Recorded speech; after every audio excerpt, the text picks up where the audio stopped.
One in five suffer. Erase the stigma. Brain difference is not a crime. Mental health isn't just your problem. It's our problem. And now, Mental Health Mondays with Marla and Dave. Welcome to Mental Health Mondays. I am here in studio. I'm Dave, and there is the lovely Marla. And I'm Marla, and wondering why that you, once again, I'm trying to give the 90s back to my dad. So Marla's still down in Florida. This is a record trip. She's been there for at least 2 weeks, so or at least 2 episodes of Mental Health Monday. So Marla, matter of fact, our hats come off to you. You're doing the work of the Lord, taking care of your dad down there. A yeoman's job. And yes. I would like to rebaptize my father because he needs some more Jesus. Well, we want to remind you guys to text the word GIVE, G-I-V-E, to 818-698-1021 and support our A Dollar Today Keeps the Stigma Away campaign. Our guest today is Suzi Landolphi. Suzi is a licensed clinician and a mental health coach. She's the clinical director at Emerging Vets and Players, vice president and program director at Lifesavers Wild Horse Rescue.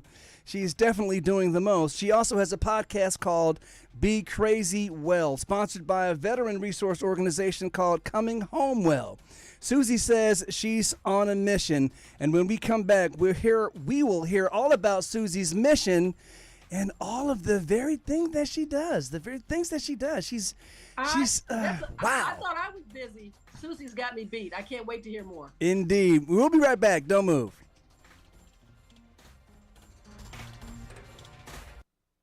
When Dave and Marla get together. Mental Health Mondays with Marla and Dave and NAMI San Fernando Valley believe it doesn't take much to make life a little better for our neighbors, coworkers, friends, our family members, even our children who suffer with mental illness. When you support our A Dollar Today Keeps the Stigma Away campaign, you are doing your part to erase the stigma surrounding mental illness. For just $1 today, or $1 a day for 1 week, just $7, we can look forward to a future that does not include the unfortunate and uncomfortable stares, bullying, and the subsequent isolation that our loved ones who suffer with brain differences deal with. Text the word GIVE, that's G-I-V-E, to 818-698-1021 to donate. A dollar today keeps the stigma away. Brought to you by Mental Health Mondays with Marla and Dave and NAMI San Fernando Valley.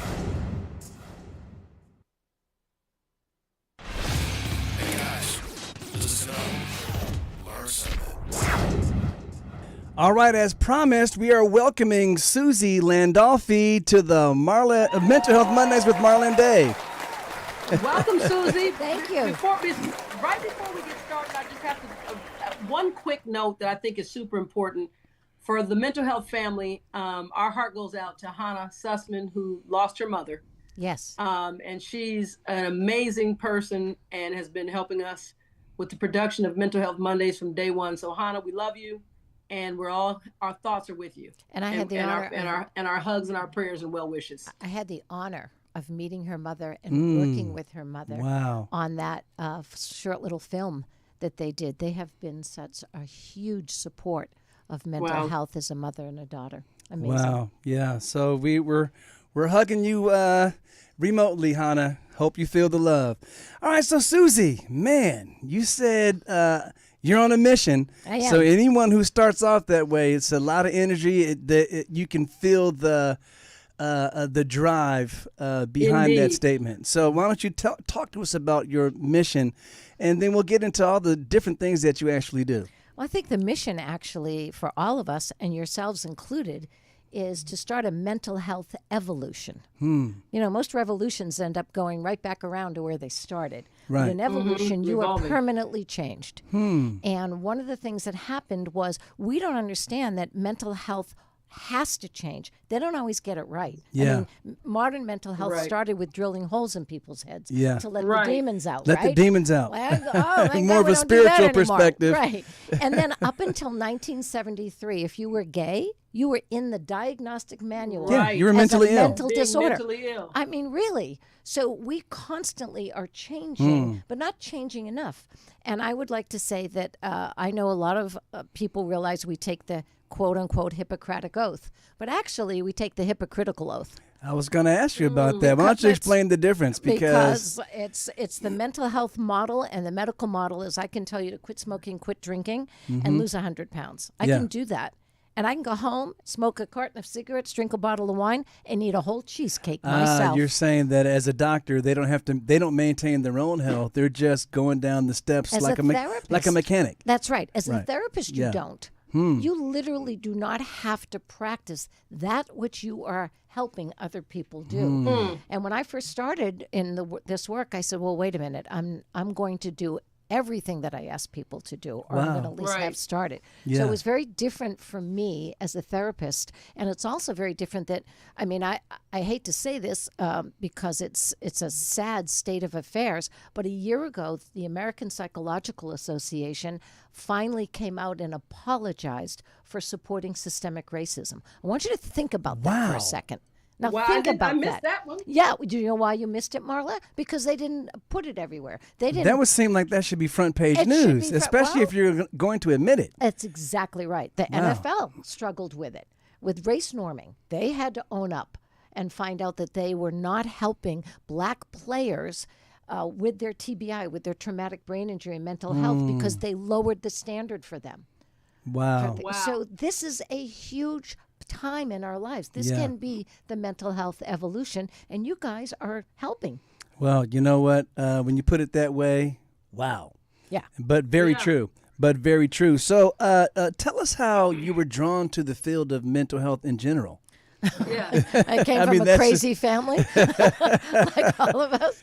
Like, truly, I think what it is the minute that I realized how my childhood trauma had affected me. Yeah. For years, I denied it. For years, I tried to out-achieve it. I tried to outrun it. I tried to out-laugh it. I tried to do everything I Yeah. could. The one thing I didn't do is face it and own it, and then find out how it affected me.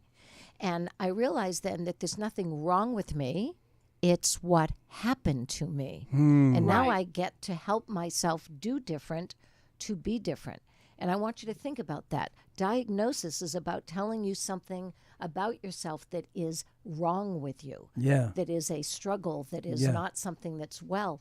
Why aren't we talking about what happened to you? If I diagnosed you with bipolar disorder and I diagnosed Marla with bipolar Yeah, disorder, yeah. it's not the same. Exactly. It's not the same Yeah, because my what we trauma went is different from her That's trauma. exactly right. And to do that, so there's so much we deserve to change. And I recognize that in myself. When I first sat in front of a wonderful therapist, and as I started to tell her and list all the horrific things that happened to me as a child, like a laundry list, I was Wow. completely devoid Yeah. of the effects of it. I looked up and she had her hand over her mouth, tears in her eyes.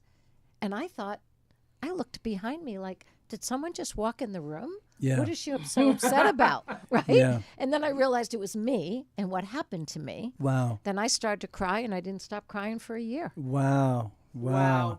That's what I And did. so you had to really learn how to face that and deal with it. Absolutely. And define. Now, one thing I want to tell everybody is when I have a podcast called Be Crazy Well, it's because there's something else that comes from trauma. Not only the effects that make us struggle with our own value, Yeah. but you But the actually strength. have post-traumatic growth. That's a real Wow. thing. It's a real thing. If you read the Wow. book, What Happened to You, it's a book by Dr. Bruce Perry in conversation with Oprah. He calls it post-traumatic wisdom, which I love. But Yes. some of the traumas that I had with my abusive dad also gave me two of my greatest strengths. That's a fact.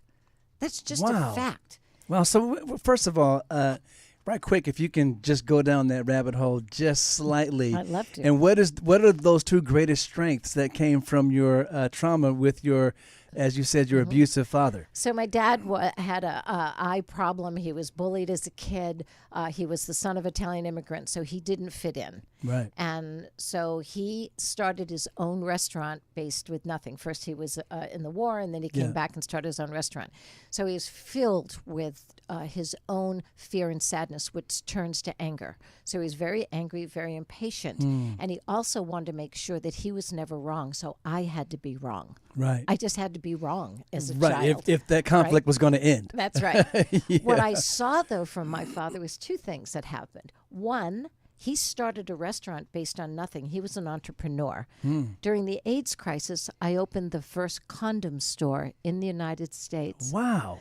Because the United States condom companies would not advertise in the gay community or the black community because they didn't care. Right? So that's number one. So I opened that. I was $70,000 in debt the first day we opened. Wow. And I never looked back. Okay, so we did really well. But we also helped save lives, and it wasn't a sex shop. You could bring your child in, your teenage child in. Number two, he got drunk one night, which he oftentimes did, and he loved the 40s music. And he asked me to dance. I'm 6 years old. And you know how you put your feet on top of your dad, right? Exactly. So he started with that. And then I stepped off because I knew what he was doing, but I don't know how I knew. It was just... Wow. And I found out my superpower was dancing. Wow. And that saved my life in my childhood and in my teenage years. Wow. I still Suzi, can That dance is amazing. really well. Huh? I wasn't. Are I'm you- the middle child, and there's a whole bunch of research about that. So I had an older sister, 18 months older than myself, and I had a younger brother, 5 years younger. And where you are in your family lineup, it's important, too, to understand. It has its own set of dynamics that goes along with... If you're going to be first, like you grew up in an athletic home, Marla, you don't want to be second. You want to be first. Yeah, So that it's true. firstborn always has that spot. Absolutely. That is true. So, man, wow, again, you've given us so much to, and we're just getting started. And you've given us so much to talk about, so much to think about. You know, but wisdom, she's shooting wisdom bullets after wisdom bullets. And when I say wisdom bullets, they're things that I can actually relate to. They're landing. Like I feel that. I get it. My own experience, you've just given words to something that I'm experiencing in my own journey of growth to mental awareness and wellness. Well, that should never stop, right, Marla? So what you're And modeling... I agree. That's I right. always say my motto in life is see me, hear me, grow with me, and I'll be growing until the day I am no more. That's right. If I stay open and I can really just So open-hearted, receive. open-minded, and what we Yes. get to do is become wise elders. And if we're missing something a lot in this country right now, is wise elders. So I'm happy to be a wise elder. That's what I want to be. I don't want to be younger. Yeah, we definitely need more wisdom. That's right. For sure. Spoken and injected into society today. As you know, as you were saying, I was thinking about some of the things you were saying, Suzi. And our culture, democracy itself, is going through an evolution. So we really need the wise elders to help lead us through this change that is threatening to tear us apart, but we know it's not going to happen because we won't let that happen. We won't let it. When we come back, we're going to actually dig a little bit more into that question that you said you should, instead of saying what's wrong with you, we should start asking what happened to you as approach to dealing with especially traumas based from a mental health perspective. Great. Conversation with Suzi Landolphi will continue when we come back.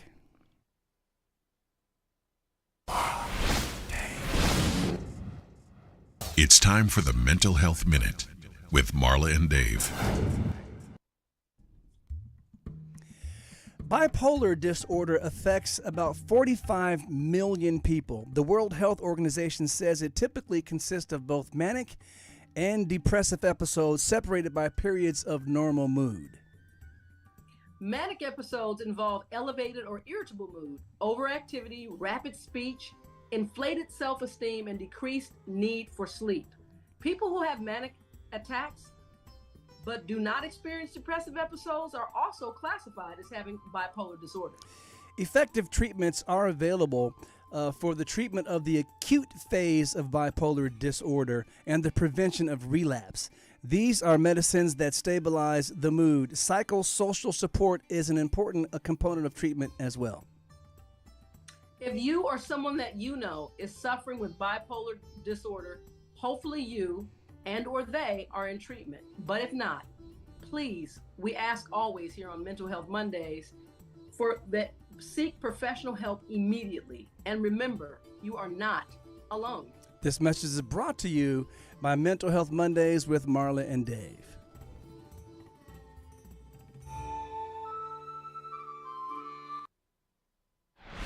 David is a thinker. I never do anything without thinking about it first. Marla is a feeler. I basically live my personality on my scene. But when Marla and Dave get together, it's like a match dancing with a firecracker. So, Suzi, before we start talking about, and I'm intrigued by this whole wild horse rescue notion. Yeah. So we got to come back to that.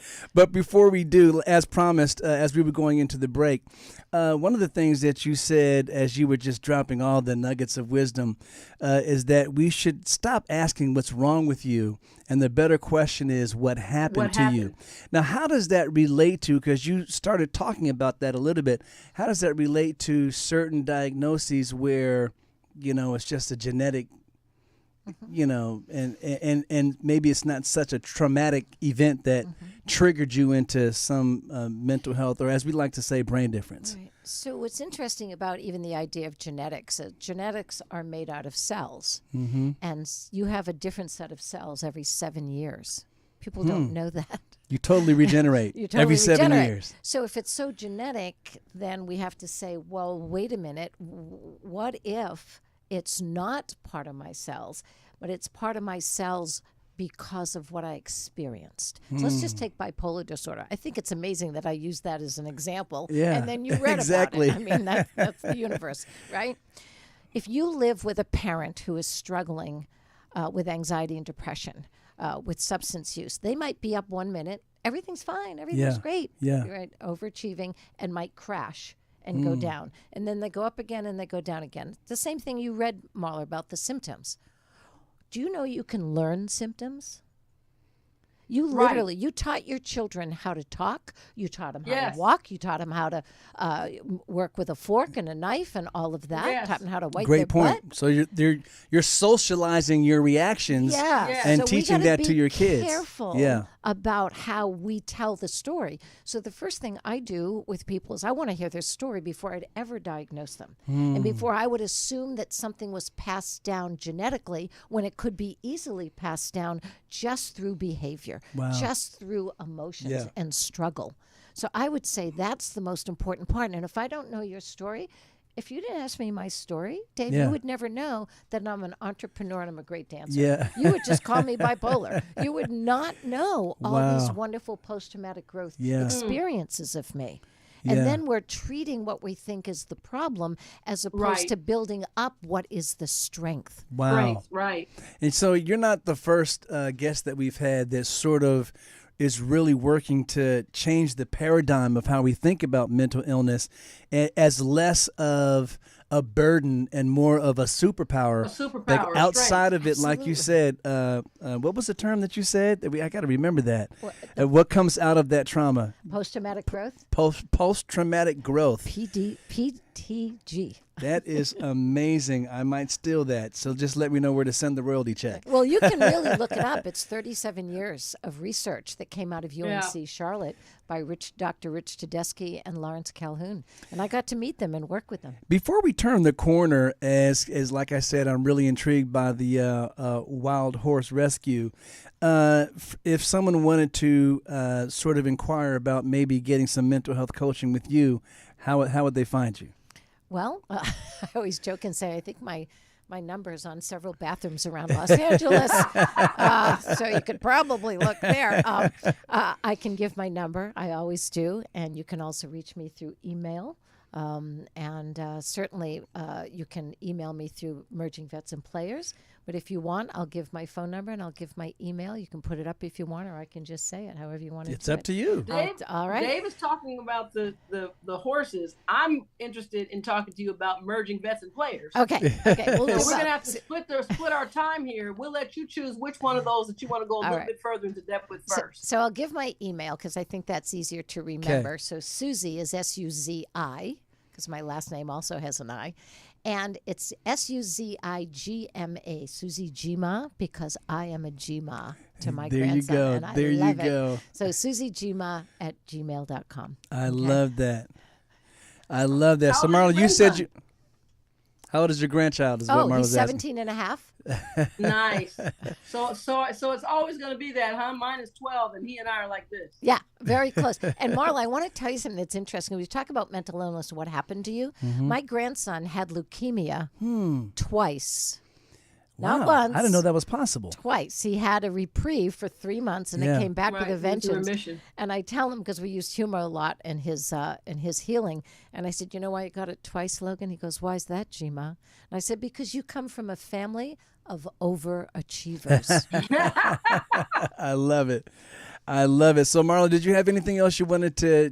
No, I wanted to because Suzi has so many intriguing endeavors, and her mission is so amazing and vast. I wanted to ask her about merging vets and players. Started by Jake Glazer, who does NFL Fox on Sundays, and Nate Boyer, who was the Special Forces veteran who suggested to Kaepernick that instead of sitting, he should kneel, because he said, I went to go fight for your right to protest and say, and he said it would just be easier for us as veterans if you knelt. So that's who those two guys are. They realized that the transition from military and from sports was very difficult. And so they started this wonderful nonprofit. We're in 7 cities around the country. I'm the clinical director, and I learn every day from these amazing men and women about how to create the person you deserve to be and the life you deserve to have, even after the uniform comes off. That's what we do. Man, so I guess that's amazing. With that passage of the bill for our veterans, I guess that made a huge impact on what is it that you do. Right. When civilians fight, like, we're allies. Yeah. And one of the things that Merging Vets and Players really appreciates is the players at vetsandplayers.org. I love that. So let's turn the corner. It won't be that big of a turn, because I can tell everything you do still has a mental health component to it. Does. So talk to us about the wild horse rescue and how you got into it.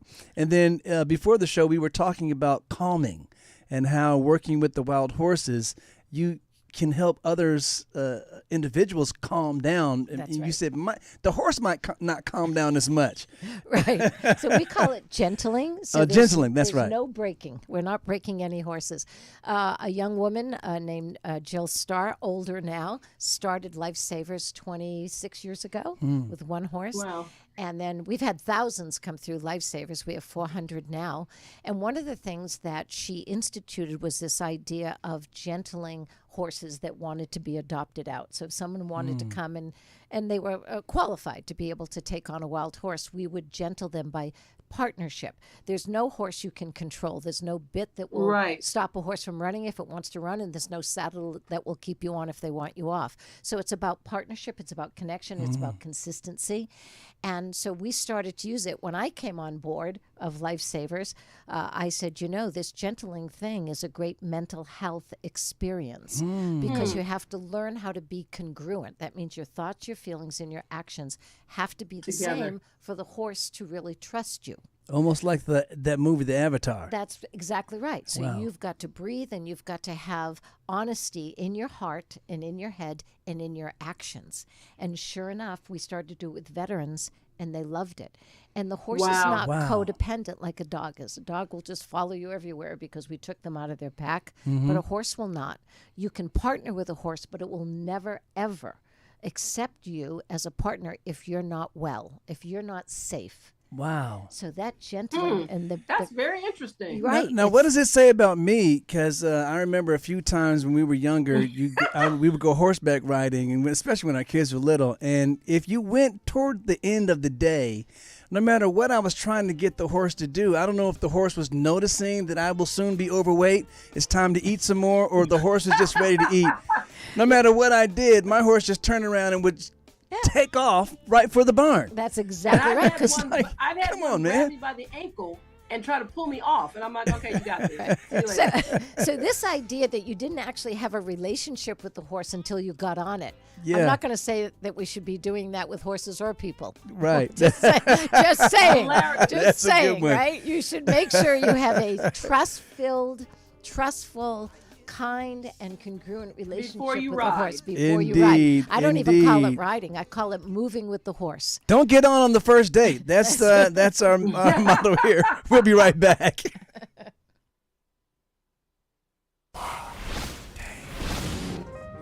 All right, now Marla, on Instagram, on our Instagram pre-show, our live, you were really dropping it like it's hot with that pole dance, and Suzi here is a dancer, so in honor of Suzi. Oh yeah.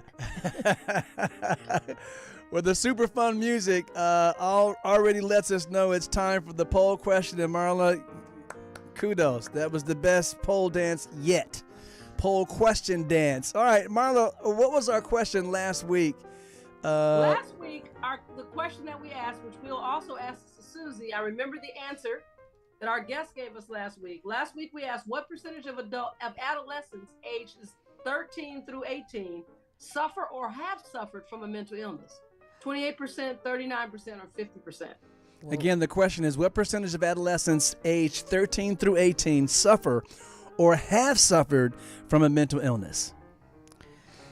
28%, 39%, or 50%? Well, I would believe it's even further than 50% because we don't make it easy for people to admit that, especially teenagers, right? So I'd have to say 50%, and I think it's higher than that. Okay. Marla, did our guest last week get it correct? She said 50. Okay. All right. Well, so that means she was 1 for 1 then last week. Right. Okay, so right now Suzi is she was 1 of 2 last week. Now Suzi is 1 for 1. All right, so the question this week, Suzi, is what is the most difficult mental illness to treat? Your choices are depression, ADHD, or BPD, which is borderline personality disorder. Right. I would say borderline personality disorder because you're asking somebody to give up a way of being that has protected them. So when we say a personality disorder is very hard to treat, it's because it's also very hard for the person who has it to give it up because it would be terrifying to be without it and they would feel too vulnerable. Man, again, I don't know if we can compete with the wisdom of Suzi. Suzi, unfortunately, we can't actually give the answer out for that one until next week. But something tells me that you're on the right track. What we can do is encourage you to make sure you tune in next week, where not only are we going to give you the answer to what your question was, but I'm going to do another very special pole dance. I'm going to go out and buy a special outfit. Yes. Back to the so show. Next week, I'm bringing it.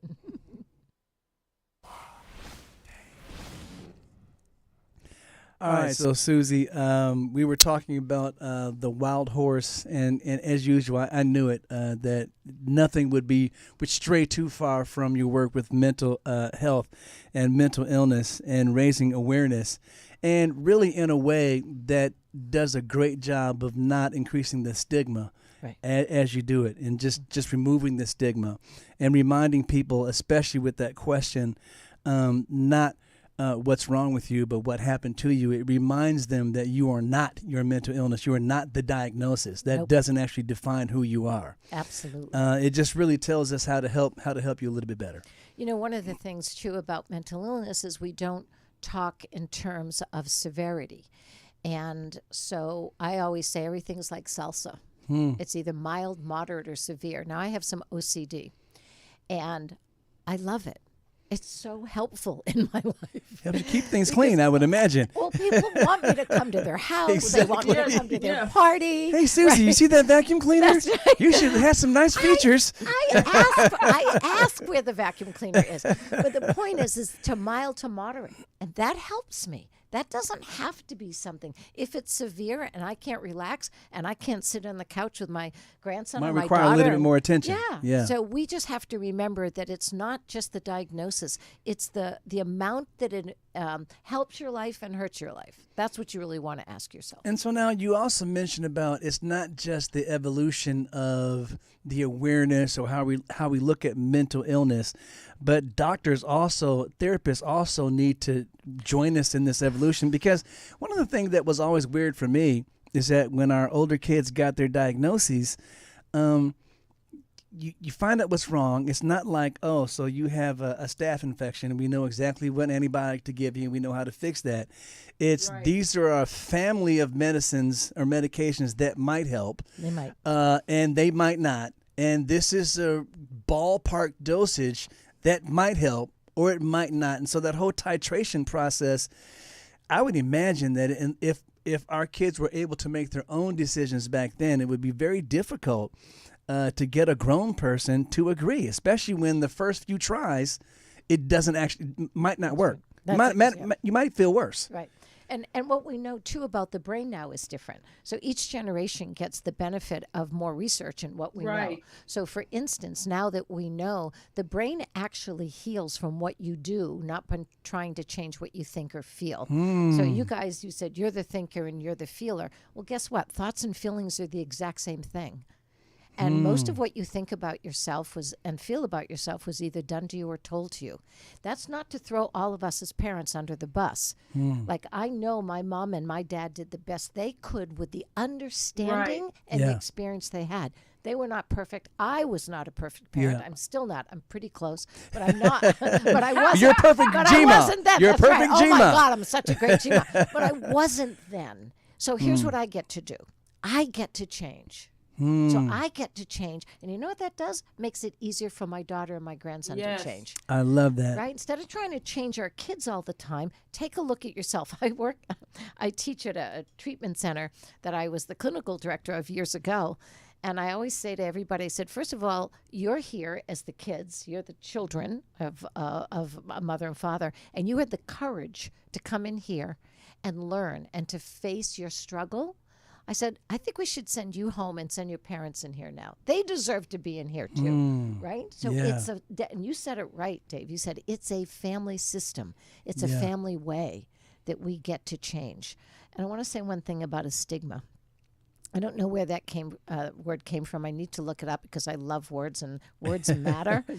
I know one thing that's important is that we need acceptance. So not tolerance. We need true acceptance and an ability to embrace. Not just putting up with someone, but welcoming them in. Embrace everything. Embrace everything about the struggle of being a human, because it's hard. It's hard work. Well, you know what, Susie? I was going to say, what's your final message? But that sounds like the final message. You know, we need to move past tolerance and move toward acceptance. The good, bad, and the ugly, the whole person, because no one's perfect. We were saying that at the beginning of the show, and we say it all the time. There's no perfect relationship, just a perfect way of dealing with the struggles that we all have to go through as human beings. Susie? You're amazing. Bless you. Thank you for being a guest on the show. Thank you so much for coming and joining us. We look forward to speaking with you the next time, for sure. Oh, absolutely. Anytime. Thank you. Man, and so one of these days I'm going to get up the nerve to actually come out there and be gentled. We'd love it. That sounds like something that we have to do. Dave, I would do that with you. Yeah, All we right, can let's go out there videotape it and you can show it on your show. We can talk about I swim with it. sharks. I do a lot of crazy things, but for some reason I'm afraid of horses. That's weird. It's weird. Well, you know, there's generational trauma about that. Probably. From slavery. Oh, wow. That's what you were See chased there? down. See? Your ancestors were chased down by horses and dogs. Except you got over it. You got over it with horses, and we have generational fear of hoses and dogs. Yep, See? absolutely. That's All right. Well, I'll work on that when we come out to the rescue. I'll be gentle. Marla will try to be gentle. And for the rest of you, we'll see you guys next week. Marla, hang in there. I know it's rough, girl. Not too much longer. Love you. See you guys later. You too. Bye, guys. Bye, Marla. Thank you. Suzi.